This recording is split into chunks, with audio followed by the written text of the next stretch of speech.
veterans to realize that we have some young students in here, and so try not to corrupt them like you normally would by asking questions that are bad questions. But all in all, what a couple years it's been. But I am excited to be back. I think we've got some. It's the right time of year. We've just come off some incredible opportunities ourselves of going to different things, whether it be a Tiger game or Spain or to the UP or just spending time together. We've tried to do more and more where we can make sure we keep our culture where we want it. It's homecoming weekend. There'll be a lot of former players. We got football, basketball, hockey, women's soccer, volleyball. They're all participating. So it is the right time of year. It's basketball's getting to be right around the corner. As for our team in the weekend, last week was memorable. I think for all of us, it was cool for me. I got to admit, but it was cool to watch our players too. And there's been some myth that we did have pasties for a pregame meal. They had the ability to eat them. Some say that. I think Jack, you said that you didn't know if we did. Well, we did, and it was really cool because we had two meals at the house that Mariucci built up there, and the Beacon House, and it was really a good team building. It was really good to get around some people that, as I said, have no entitlement in their life whatsoever, as far as I'm concerned. We are getting ready for our next exhibition game at Ferris, which is on the 29th. But the group's been good. I did not think we played very well up at Northern. But at the same time, the distractions that I caused, we're sitting there with headphones on in the huddle. We did some things that I think ended up very good, but not real normal. We did that a little bit last year versus Tennessee, but we took it to another level with some of the stoppages, but the chance to get the Big Ten Network to do a game from Marquette, Michigan was unbelievable. We sent in a lot of electricity and lights, and we got it all straightened out up there, but they did an unbelievable job. And it was really good for our players because there were distractions, and that's what you got to live with. But the other things this group has done, besides the Tigers, and we had the camp out, and guys are very involved in that. But now it's time to start playing basketball. I think we've got a good, experienced group. We've got a mixture, We've got Jaden, Jackson, Trey, Frankie, Simone. Those guys have all been juniors and seniors, and yet we've got that core of Book and Jeremy and Cohen as that sophomore class, and then the freshman class is kind of expanded because Gehrig is still a freshman. He's still hurt, but getting a lot better. And then, of course, the three freshmen. So it's been a group that we've played. We've seen great improvements out of some guys. Cohen, Book has had great improvements. Jeremy is coming off the injury, which we are happy that he's getting back to 98% physically. Now it's the fact you haven't played in a year. So he's got some work to do on that, but is making progress. And I think in general, the young kids, all three of them that are playing have been, I've been pleased with all three of them all summer. Workouts have been great since this summer. And so I put it all together. It's been 30 years. This will be the 30th year. It's pretty exciting for me. As I said a lot, I love where I am. I love where the institution is rolling to. The fact that I think we're coming together, meaning as an institution. It's been I try not to go above four-letter words, tumultuous. 6, 7 years in a lot of different ways with different things. And of course, the big one is what everybody's dealt with, and that's been the COVID part and getting people back. And we still got people playing in their COVID year. And all those things are about to end. And I want our program to be part of the spokes of of getting this place all back together. Whether it be President, AD, and everything, I think we're headed in the right direction. So better you ask questions than me just kind of rambling about what my team is, and I'll get to what you want to hear, and we'll talk about that, and then we'll let the new edition of you ask a question or two and see if we can keep them from being as corrupt as the older versions of you. We have mics on both sides. Tom, I'm wondering for you, I'm over here. Hi. Hi. I'm wondering for you, you mentioned year 30. What's the complexity of looking back versus looking forward? Is that a challenge right now when you hit a milestone year? You know, that's probably a relevant question, but I am totally looking forward right now. Looking back will be for when I retire. But honest to God, I don't know if it's the new hip. I don't know if it's the fact that I like the direction our university is going. I mean, I make no bones about it. I mean, we've put ourselves in some of this position. And some of it was unfortunate on how we got ourselves there. But right now, it's a pretty exciting time. I am not thrilled with where the profession is. I am thrilled about where my team, where my players, and where I am. And I am thrilled about where I think the university's going. So what I got to do a better job of, and I've been a part of all these committees for 20 years, and what I started realizing is I'll still be helpful, but those drag you down too, because it's been depressing the way things have gone where committee members or coaches have no say in anything, to be honest with you. So I'm looking totally forward. New conference, a lot of things, a lot of challenges ahead. That's going to be exciting, and it's going to be nerve-wracking, and it's going to figure out how you travel, and you guys got to figure it out. But those are things that everybody's got to do. So it'll be fun to see what the challenges are. So I'm really looking forward. I won't say to the next 30 years, even though I kind of am, since I'd be my mother's age then, and she looked damn good, man, for her age. I always said that, you know how women are, you are 39 forever. And once you get 90, then you can start talking about your real age. So she's 98, and I figure I got a lot of years ahead of me. Not that many to coach, but the ones that I have to coach, I'm pretty excited about. I really am. Hey, Tom, you described your team in almost 3 different groups. Can you talk about leadership, what your team's leadership looks like now, and what you want it to look like in March? Yeah, I think those are, every coach's nightmare right now is leadership is getting to be harder to find. And I talked to Mateen about it last week. It's just harder to find. I talked to NBA people. I talked to everybody. I talked to Jonathan Smith. Who has a real leader? I think we have some potential. I do think Jeremy someday is going to be, a very, very good leader. But it's going to take some time, and it's hard to lead when you don't have your own game back yet, when you miss that much time. So that'll be one of the issues. I hope Trey and Jaden, who kind of have to learn how to lead. It wasn't in their blood. I'm hoping they continue to improve, and I think they will. But what we have is a team that everybody gets along, and that's why we've done some of the things we've done.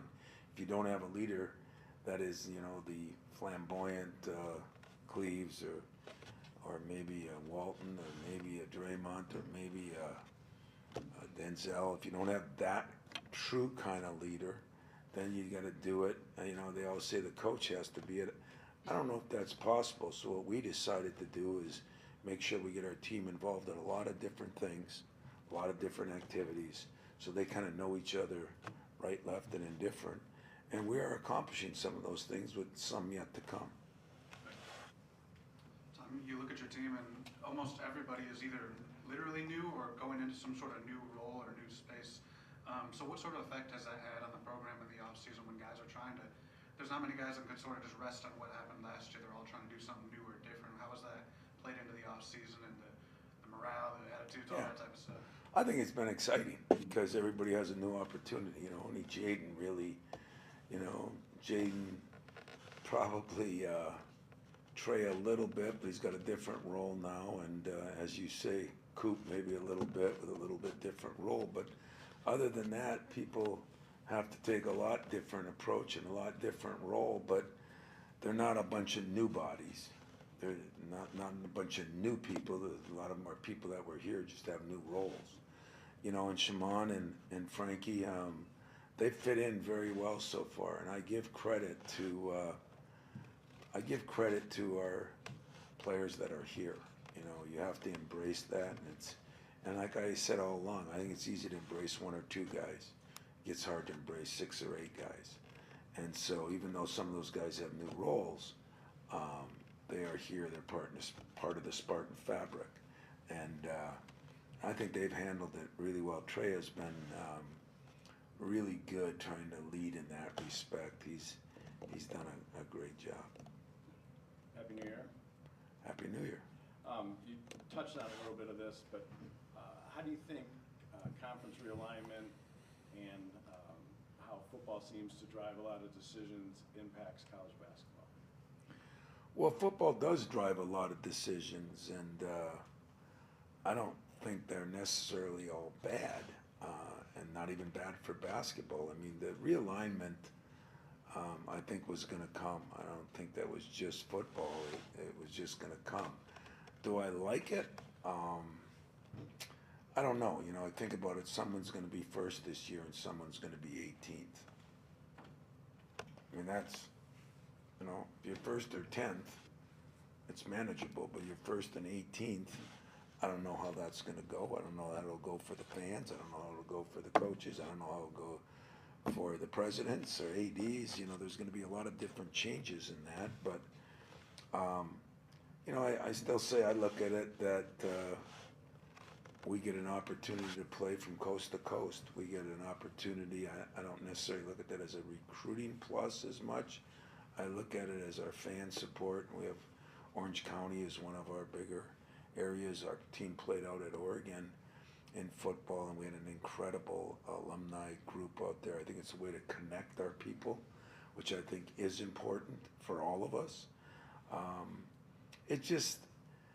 I don't like when the chance to win championships are going to be determined more by the schedule probably than the performance. You know, because who you play once, who you play twice, who you don't play, where you play them.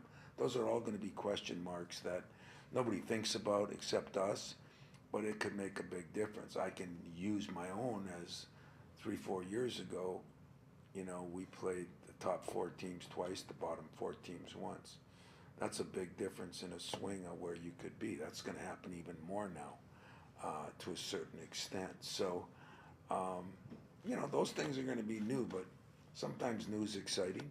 You know, sometimes we want to be stuck in our ways, but we're not going to be able to be stuck in our ways. And so I'm going to embrace that part. I doesn't mean I have to love the fact of traveling from LA to here and getting in at 6 in the morning and getting guys to class and getting my team ready for the next game. But other people have to do the same thing. And so as long as it's pretty much even, I think it's going to be okay. I don't think football, like, you know, I just get a kick out of everybody that gets mad at football. I never, ever get mad at football because I think they play such a significant part in our athletic department. You know, there's not many schools at this level that football isn't supporting, isn't making 75% of the money, 72, 80. So, you know, you have to make some adjustments if that's football oriented. I don't know why necessarily a bigger conference. I mean, they're going to run into the same problems. There's some teams playing down in the SEC this weekend. Someone's going to get knocked right out of the playoffs. You know, are people ready for that? I don't know, you know. So we're going to beat the hell out of each other when you're in these good conferences like the Big Ten, the SEC. And what will that do? Only time will tell. But I'm not complaining about that. I'm definitely not complaining about football. I actually like it. Hey, Coach, can you a little specifically talk on Jason Richardson and talk about just how he's grown from the time he's got here on campus to now? He had 11 points, which led the team against North. So can you talk a little bit about how he's just been really growing a little bit? He has grown, but he's kind of got a good background. Judd Heathcote used to always tell me when I got the job, anytime you get a chance to recruit a coach's son, get him. The problem when you've been around as long as I have, you get a chance to coach a former player's son. I'm shooting for grandsons, okay? And that's pretty cool. But I also know not only Jason, but his wife coached too. And she coached those kids more than Jason did. And when you think about that, it's kind of in their DNA.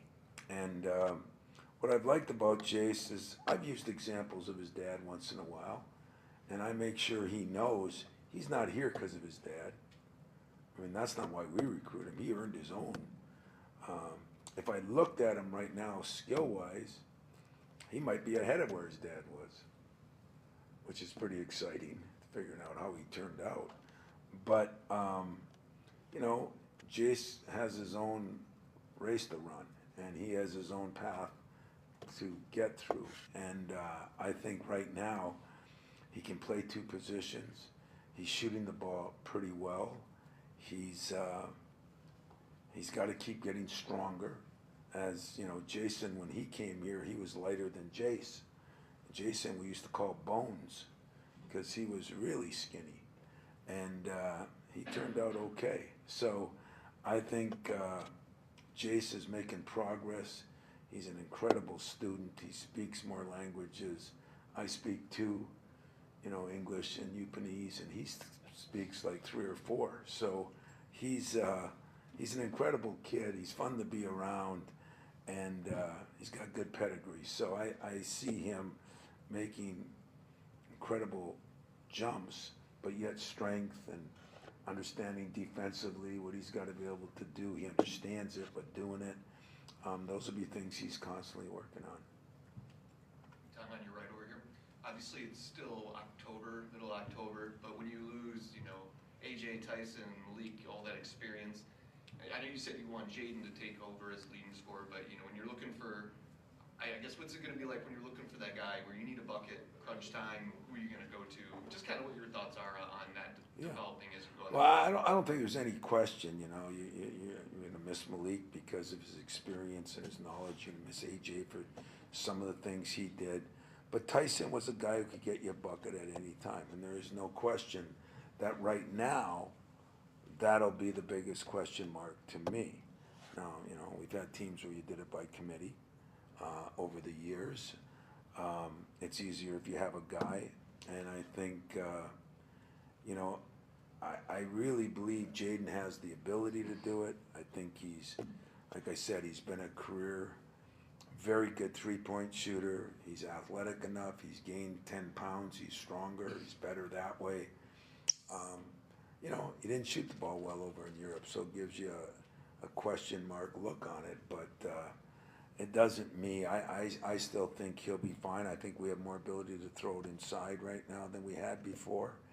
I think we have our 4 men are even better perimeter shooters, which is going to help. And we're just going to have to overcome that. But that's what next week's for, week after that's for, and the preseason's for. Even Jeremy, he will not be the same player when the season starts that I think he'll be in January because he had a year off. But I have all the confidence that, guys like him and these young guys are going to get better, and that'll help us. Coach O'Malley, kind of going off that, I know you're still figuring out starters. Would you say right now it's more of a matter of having so many guys, or at least 5, 6, 7, who could start right now, or guys who still have yet to show you that? Yeah, I think if there's a negative for the coach, the negative is not enough guys have separated themselves. That could be good news, you know. '05, it was good news. You know, we played a lot of people, and we ran and we wore teams down, and that was the good news.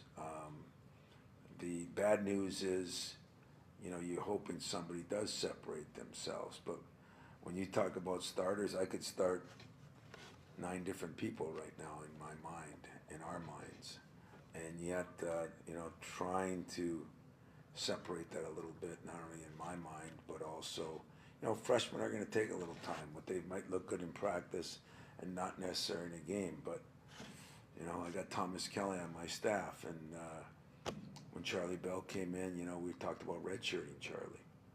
And Thomas Kelly broke his foot. Week before practice, we started Charlie, and he started, I think, the most games, or close. Jack, you're the old man on that. You would probably know that, but he started as many or more than anybody in this program ever, and so that's what we're looking for right now. Who in the next 2-3 weeks is going to come out and sustain a little bit more and get that opportunity? But I still think having numbers is a positive. I also think having depth is a positive. And I also knock on wood and hope we don't have the injuries that most people have every year where somebody goes down. So we'll see on that. Go ahead. Stop me if this already came up, just move on. You're stopped. You have grudgingly admitted that leadership hasn't been where you've wanted it the last couple of years. Mm-hmm. Do you have reason to believe, and I'm sure fear is a big part of it, that that's going to change this year for the next couple of years? Well, I hope it is, and it does. You know, I think it's important. You know, I think as long as your team gets along, it's not life and death like it used to be. And I say that because I think a lot of people are looking for that right now.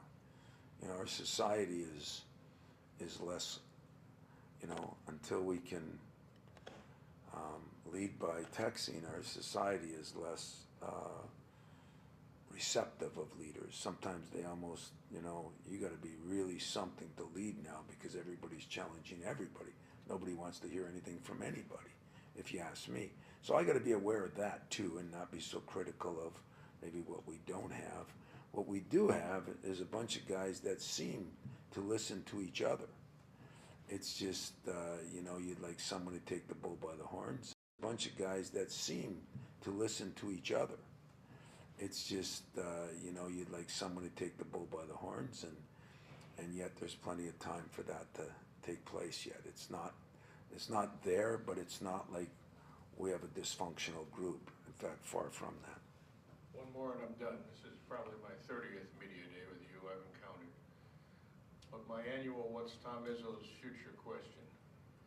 You used to laugh at coaching at the age of Judd Heathcote and the time that Judd Heathcote did, and now you're approaching 70, and you're still going on 5 a.m. recruiting trips as you did last week. What keeps the engine driving for you?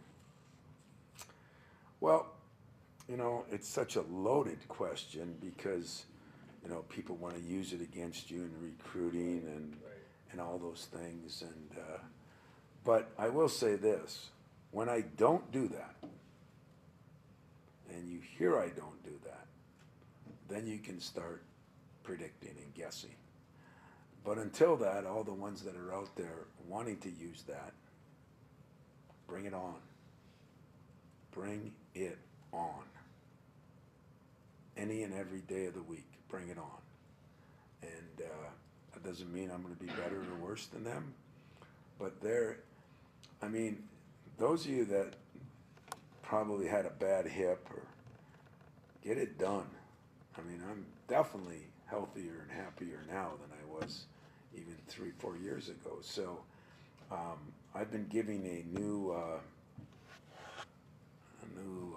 life raft, I guess. But I think everything I weighed a lot on a lot of things that have happened in the last 6, 7 years, and looked at it. Probably didn't always handle it right. Probably didn't.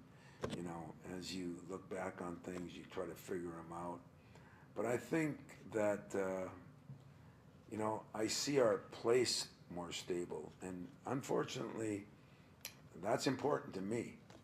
A lot of these guys that are wondering what I do, and whether I'm going to have as much energy as them, they don't even do half what I do, because this whole university is important to me. And now I'm learning how to maybe decompartmentalize a little bit, and maybe instead of worrying about the national thing that I'm on, because I'm on all those committees, I'm going to worry about us. And I got a lot left in the tank. Whether they want me here, that's their decision. But as far as for me, I feel great. Lights went out. I thought that they decided to retire me right now. They took you up on your offer. No, they took me up on your bad question. But yeah, they took me out on something. God, thank God, lights. I thought maybe life was ending. I thought maybe I was kidding myself. I'm feeling great, and I said maybe I'm just dying right up here. Lights go out, man.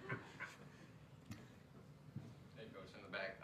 Last year in Omaha's offense, Frankie ranked in the 89th percentile in points per possession when he's the primary ball handler. Are we going to see him at all this year in those points of the game where he might be able to have a chance to create for the offense? Well, he'll have a chance to create. I don't know where you get those stats, because there's so many analytics people out there, and I think what the analytics people do is whoever they want to push the event.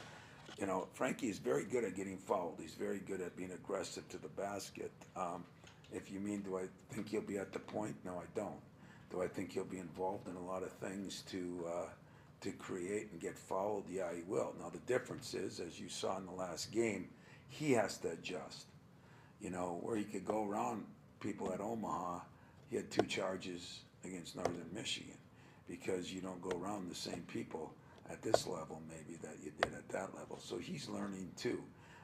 He was my most consistent kind of player, most efficient in the summer over in Europe. Did not play as well, but neither one of my wings played as well up there. But if you would have been up there, as some of you were, there were a lot of distractions going on in the game, and I think everybody looked at it a little differently.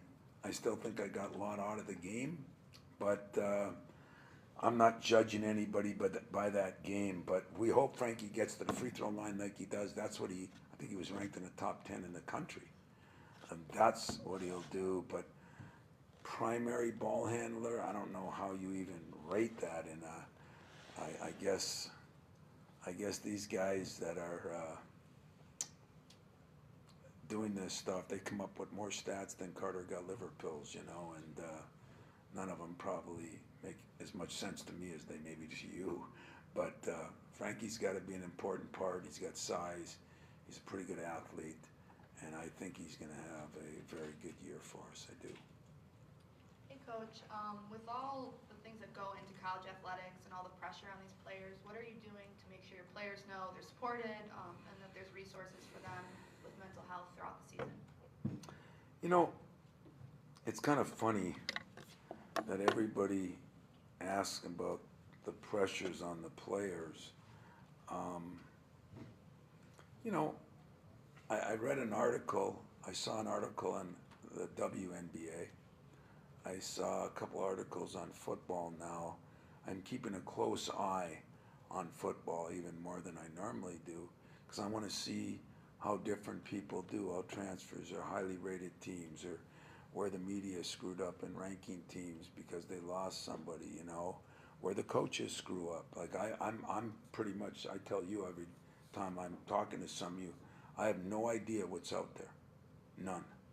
So the experts that are ranking all these people, they got to be a lot smarter than me, because I have no idea how it's going to work, how a transfer is going to help a team, how a transfer is going to hurt a team, how long it's going to take for different teams.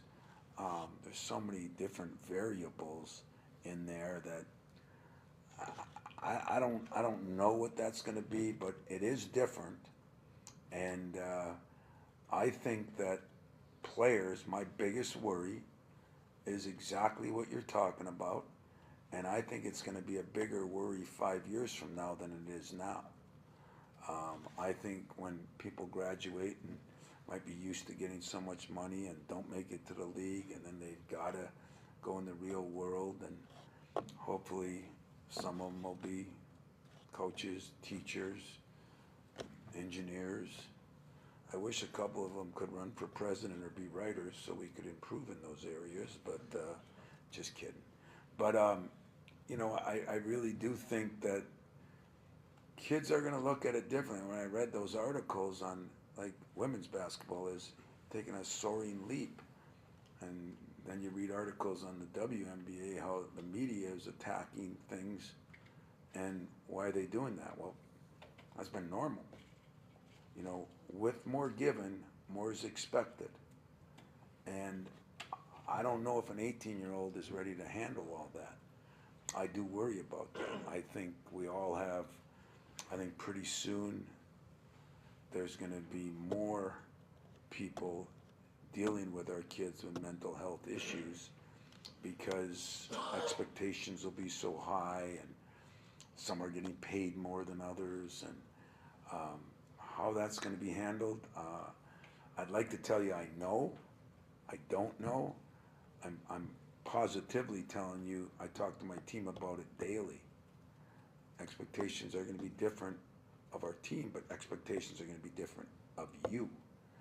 And so, you know, whether people think it's right, wrong, and what's going on, I always look at things as watch what you wish for, because there's an unintended consequence for something you're given that you're going to have to deal with later on.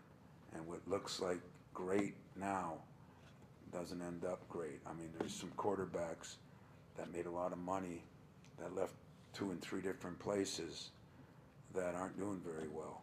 And that doesn't, nothing against them. It's just, there's probably others that are, but I think at the end of the day, you're going to find more problems than good. And that's what worries me about this whole thing, and has worried me the whole time I've been involved with the transfer portal, the NIL, and what other incredible things that we've come up with here without much from the coaches, much from the people in the trenches. Hey, Coach, back here. With, you know, a decent amount of new guys and young guys on this team, is there anyone in particular that you've seen that might surprise some people, or you think is maybe a little overlooked going into this season? You know, I mean, I never really looked at it that way. I'm hoping they all surprise all of us. I hope they all get a lot better, but I've had some moments where different guys have looked better than others. There was moments Trey played really well in the summer, but he'd be one guy. I think both of our freshman guards are both guys that have shown some promise. Kurtang is an interesting guy. He kind of reminds me of, in fact, I'm going to see Sean Respert tonight, get inducted into the Michigan Hall of Fame, and Kerr has got similar qualities of Sean. I know Sam Vincent stopping by practice today. He's a guy that's going to be on the, I think he's in the homecoming court, or he's the homecoming guy, I should say. And you know, I was here when Sam was here, and he could get in the lane and get a shot off. And you know, Jace has some of those qualities. So I'm hoping the whole team surprises me and us and all of us, but they are getting better. And that was one thing we said in the summer. I think Jaden came up, but can we stack days? You know, everybody can have a good day. You got to stack days to make it consistent, and that's what we're working on now. Over here to your right again. last year, I think you guys had the fewest turnovers per game in your program history. And really that couple-year stretch, the turnovers have decreased. I guess as you look back at that, what were maybe the benefits to that? And were there some unintended consequences in terms of pace and pushing the tempo that sometimes would have led to some of those turnovers previously that you'd like to see? I guess, where do you see the turnover piece going? Yeah, I see it all good, and it better go better, because lately we've turned the ball over more. I think part of it is number of new people, meaning guards and everything. But I do think turnovers is a big key. I mean, you see it in football all the time, you know. As I've said, and I mean this, and doesn't matter if it's the Rose Bowl, National Championship, Super Bowl, everybody talks about turnovers. You know, football, it's a little more critical. But in basketball, if you turn it over, you have two types of turnovers: dead ball turnovers, or turnovers for touchdowns, which are turnovers that lead directly to a basket. And so those are sometimes 4, 5, and 6 point plays on one play. And so I think turnovers are critical. It's something we're harping on. I have not been thrilled with our turnovers right now. I don't think it's going to be lack of trying to play fast. I'm trying to play faster than we did last year, because I think if we had a little more depth, you know, when Jeremy went down, that really hurt our depth there in that position. So I think we're going to still try to play faster, but I think we're going to still try to keep those turnovers. And last year, as you said, year before was better, because it was something we have really harped on, and we'll continue to harp on. Because I'd say normally in my career, that wouldn't be an area of our defense and our rebounding were prideful areas. Our turnovers has not been over my career. And so I think I'm mad at myself about that. Coach, you mentioned the defense and rebounding, the physicality being big part of your program last year and the last couple of years. Rebounding margin for your team has slowly declined.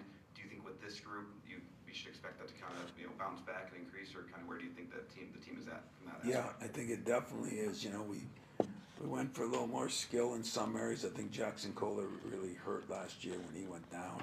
He's been our best rebounder in this stage right here. I think we have more size. I think Coop and Shaman has been a very good rebounder for us at 7 foot. You know, it's size does matter sometimes, so that's been a positive. If I've been a little disappointed so far, our wings aren't rebounding as good as they are in our heyday years. Our wings are sometimes our best rebounders. Now, we couldn't quite do that because we played very small a lot of times with AJ, and sometimes, even how we started with AJ, Jaden, and Walker. I mean, that was a small lineup. We're going to be bigger. Number one, Jaden's bigger. Number two, I think we'll be the same at the point, but our wing will not only be bigger, but I think we'll be more athletic in a lot of ways. So I'm hoping our wings add to that. And the big question mark is, Book's got to rebound more. He's gained weight, he's gained strength, and now he's shooting the ball very well, and now he's got to rebound better. Tom, you mentioned the end of the COVID year era.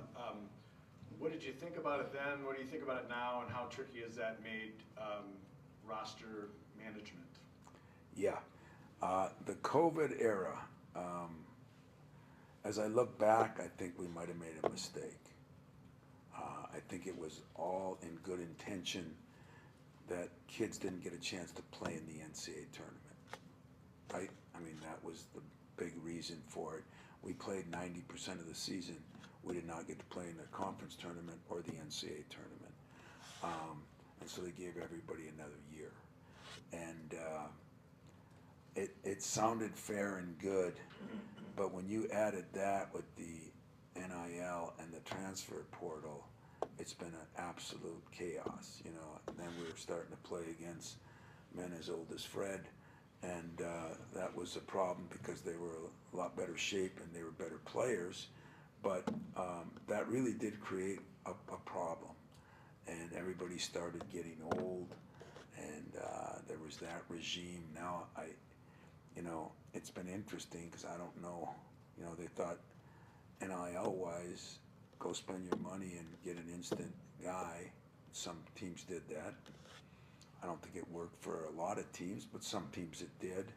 So it was chaos, you know, and these are all new things that, you know, you think of 30 years experience, 42 years for Mike Krzyzewski, 38 years for Roy Williams, all the different guys, you know, Rick Barnes, and they have all this experience, and then they enter into something that is new territory, you know, they have no experience in it. And that's been a semi-hard adjustment for everybody to make, including the players. And as we look at the transfer portal, and I'm not going to get into all of it, but I was talking to a guy today whose son kind of got, you know, he was developing fine, and all of a sudden there was some pressure on the coach, and so it's going to be a sophomore, and you know, going to start his junior year, and they bring in a couple of guys because, you know, so now he doesn't get a chance to develop. You know, you wonder. I always hear it's good and players should be able to go and do what they want to do, but they affect other players' lives.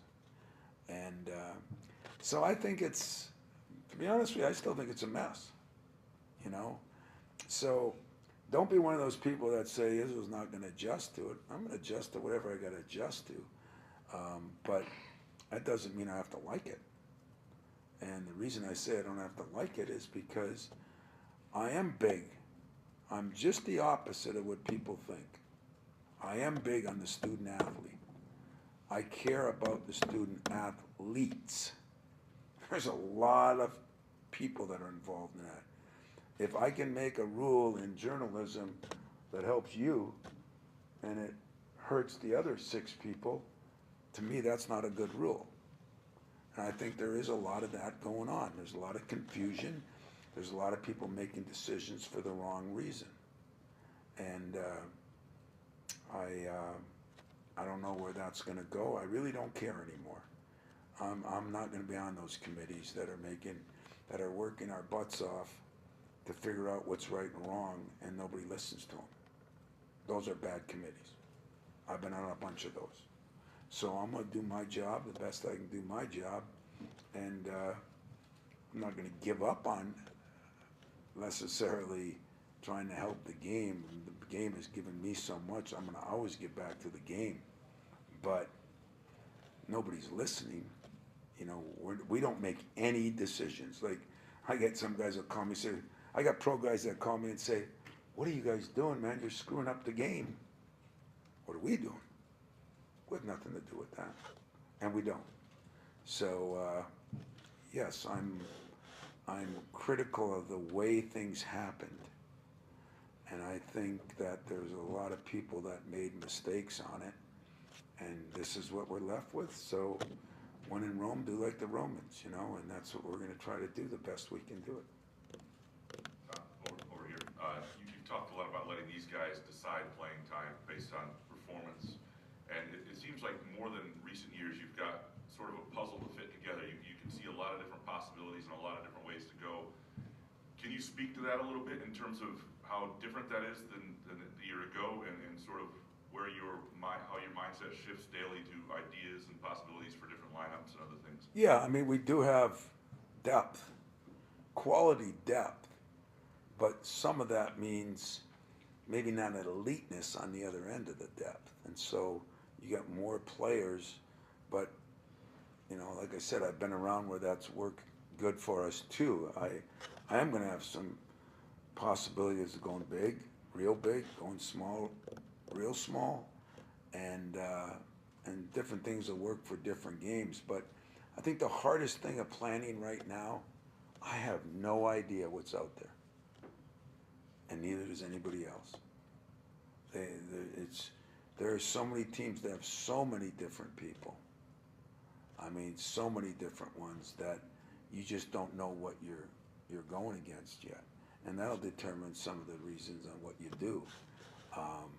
And I think everybody else is in the same boat, so it's not uneven. It's just when I look at rankings or when I look at people ask me about different teams, there are some teams I say, wow, they got more talent than an NBA team. I've said that before, and that doesn't mean, it leads to winning. So we're going to adjust as we go, probably. I think, as I tell my players, every practice right now is important. Every exhibition game is important. Every non-conference game is going to be important. And as we put the puzzle together, the pieces, I think there's enough pieces there to be damn good. And whether they all mesh together, that's what the next period of time is going to determine. I want to also ask you about Jackson and his ability to, the green light from three that he seems to have now, and what that would do for his game and your offense and your flexibility if that's something that becomes a consistent threat.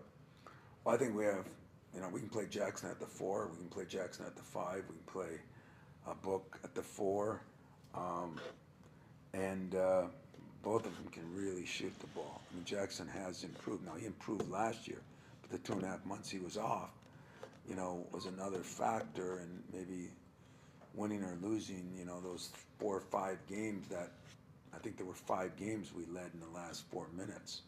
And I think this could help that a lot. I think we could go with lineups in there of more shooters even, But I'm not looking at Jackson. Jackson has been our best rebounder so far. Him and Coop's been pretty good, and Shimon has been very good. And so we still need Jackson. He's got the best post moves on the team. He is a very versatile player right now that I think is really driven to accomplish something. I bet you if you ask the coaches or the players, he has been, if I get back to your question about surprise players or someone, he is a lot different player than he was a year and a half ago. And I think that's going to help us a lot too. Tom, real quick, do you have an idea of when Garrett might be back in the mix before the season, or is this? Yeah, and and Garrick, he was the one guy that really does shoot the ball really well, but we thought the knee injury was going to be real serious. So it's been tough, but it hasn't been real serious. So I think he is going to be back in a couple of weeks.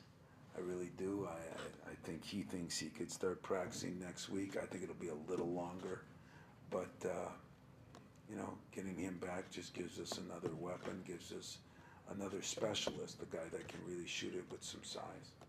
I also want to ask you about Xavier. You've talked a lot about him adding the weight and adjusting to that. I'm wondering where else you might have seen growth from him in terms of just motor and just understanding what it takes at this level, and what he needs to be for this team now that he's gone through it for a year, with him trying to step into a bigger role as well. What other areas have you seen him make? Well, the problem when you get older, as Fred was alluding to earlier, you're usually more honest. His motor's still got to go. He's still got to get that motor at a different level.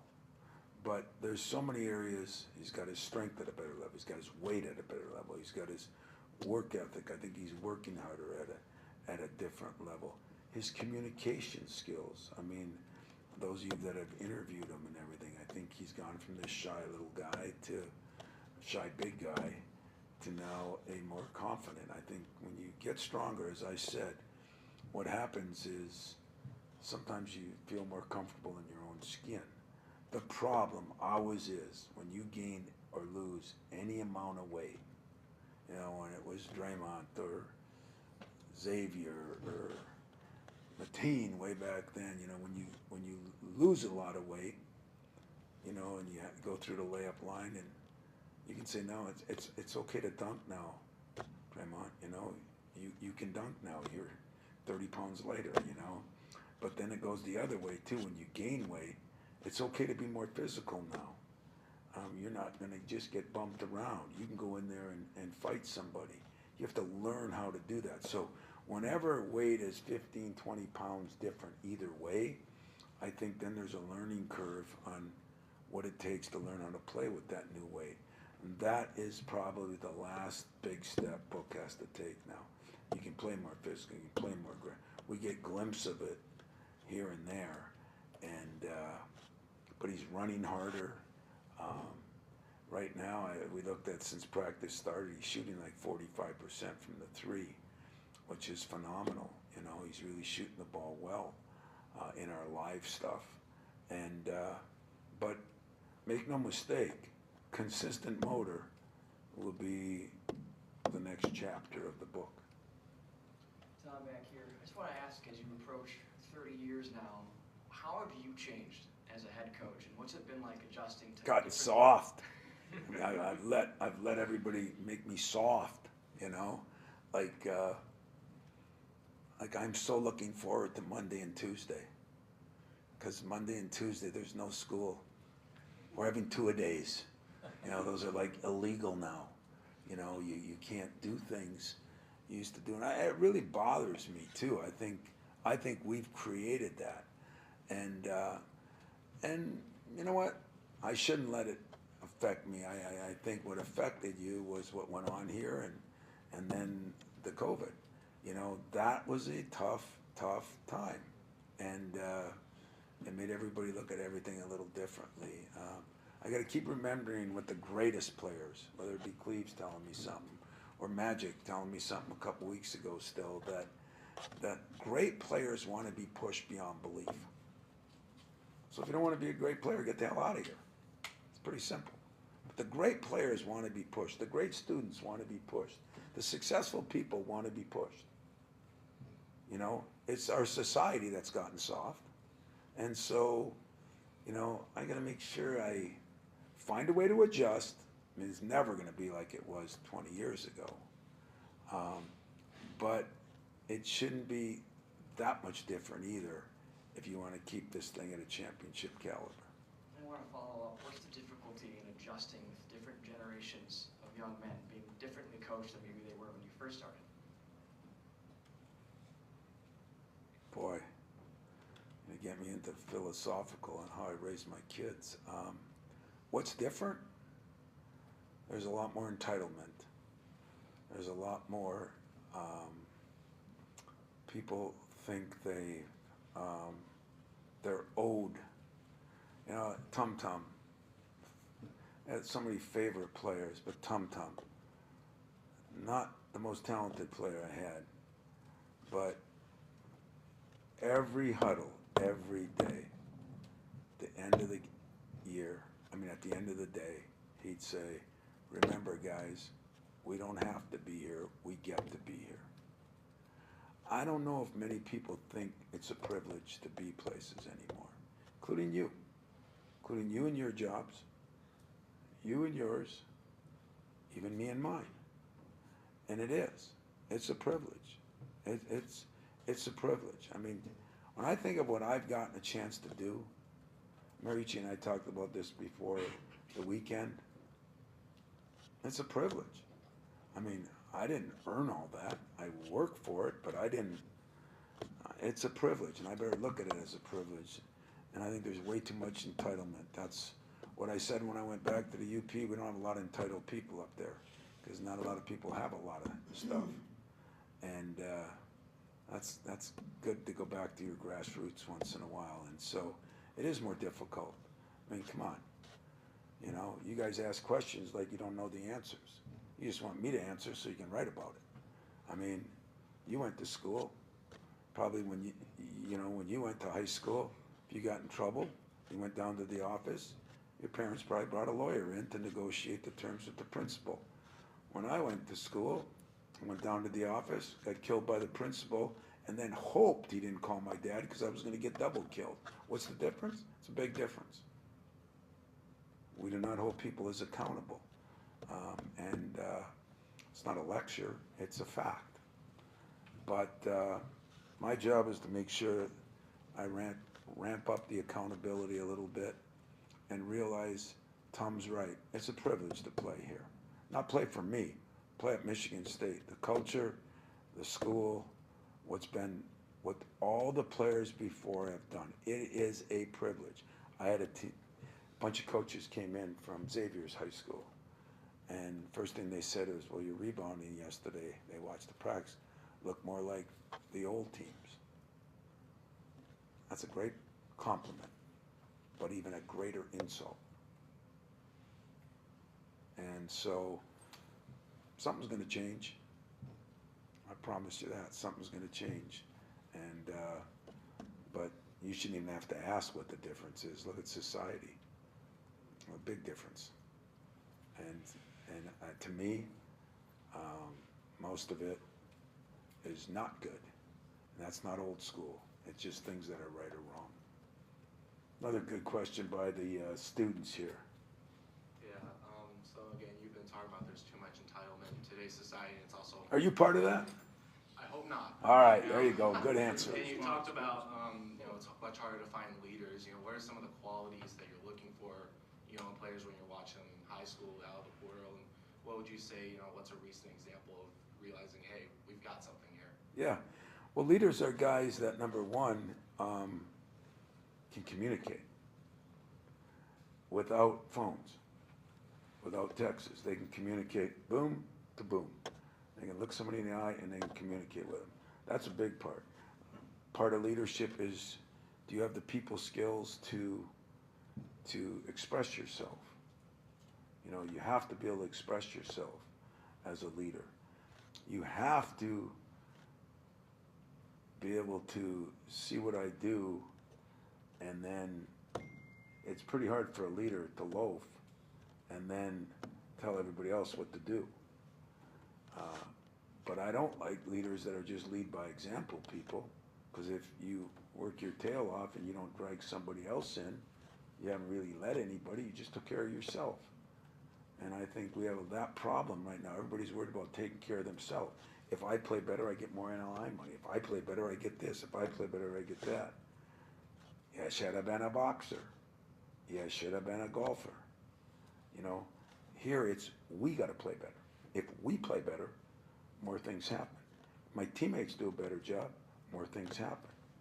If the quarterback is great and we have no receivers, he's in trouble. If the receivers are great and we have no quarterback, receivers are in trouble. You benefit from people around you. And I think leaders are people that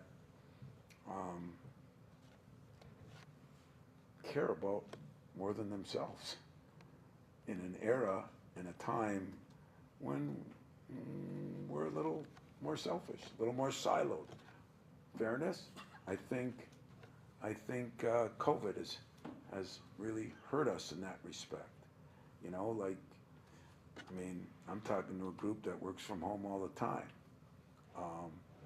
But I'm not a big fan of working from home, because I don't think if you don't interact with people, how do you learn how to lead people? How do you rely on people? Some jobs are this way, and that's great, but playing basketball or football isn't one of those jobs, if you ask me. Good question. Got time for a couple more before the players?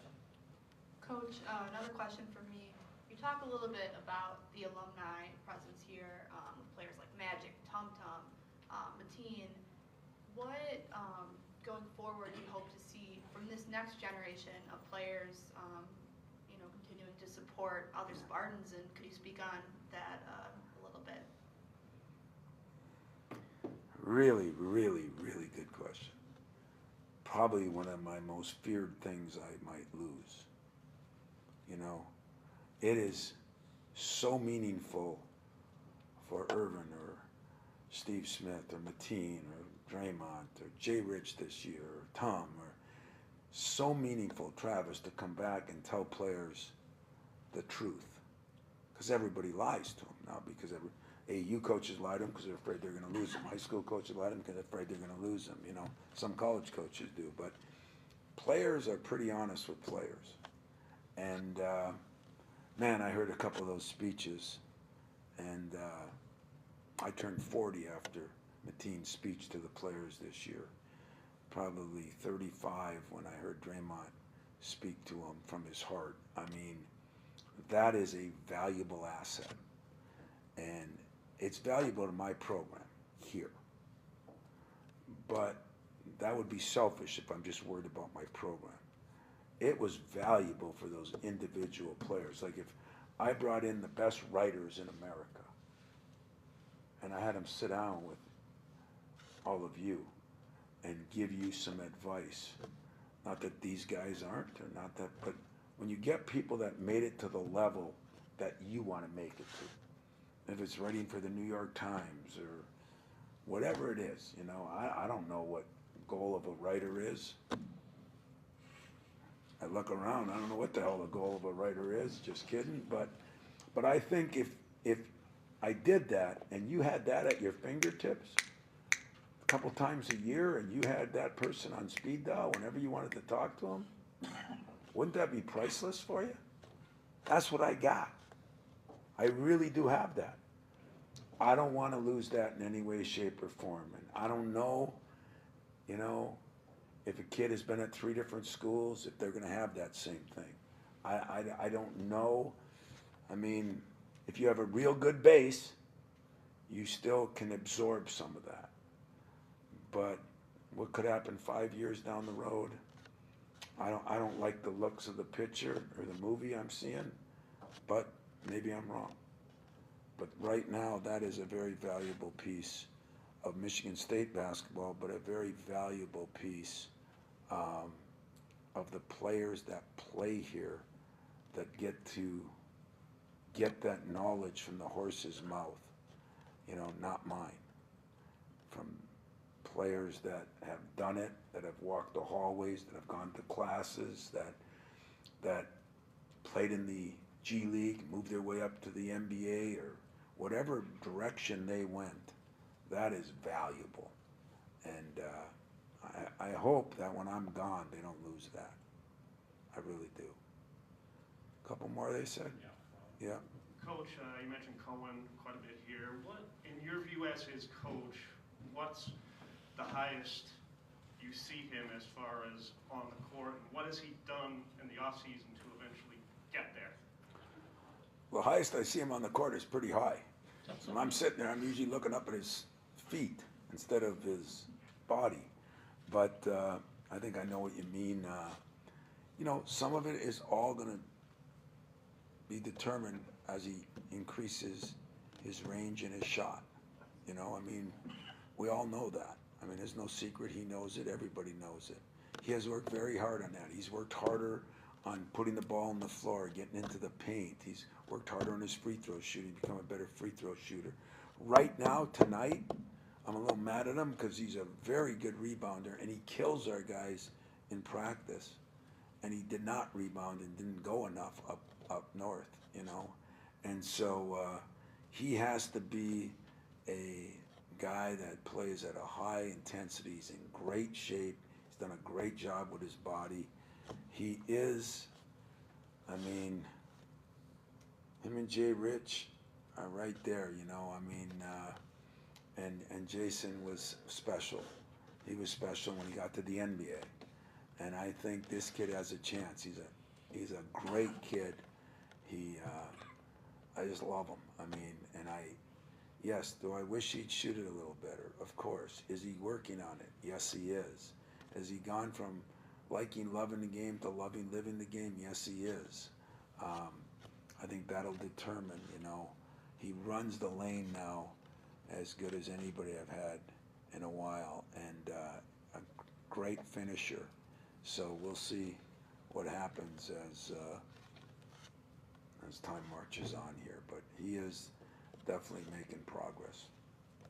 We want his basketball skills to go along with his athletic ability, because his athletic ability is at an elite level.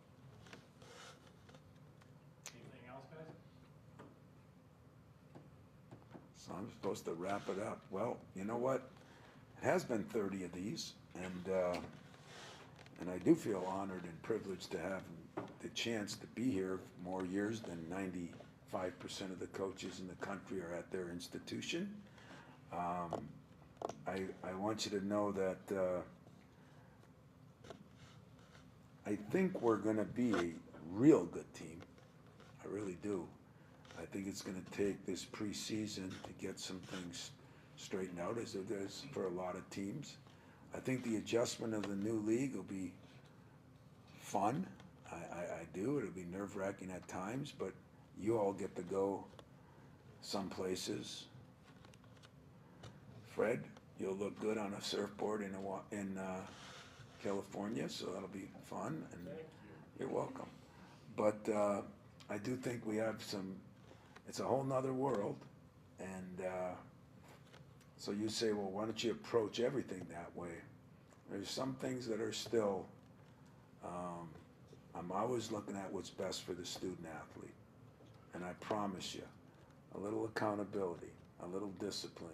When the going gets tough, don't be bolting all the time. Fight through some things, learn how to do that. I think I got a bunch of guys that have. That's why I've had very few defections. And I'm proud of that. I'm pleased with that. Hopefully I'm going to use that to my advantage. So you all been good. Hopefully you had a good summer. I'm looking forward to maybe getting on track too with a lot of meetings, maybe having a dinner like we used to back in the good old days. I'm going to bring some of the good old days back. And hopefully that helps in all ways, shape, and form. So let's do what we do here. It's a football weekend. Let's go to the football game, enjoy the other sports, and enjoy Michigan State. I think our new president's got us on an incredible path. I see a lot of great things that are going to happen, and it's our job to support them and make sure those do happen.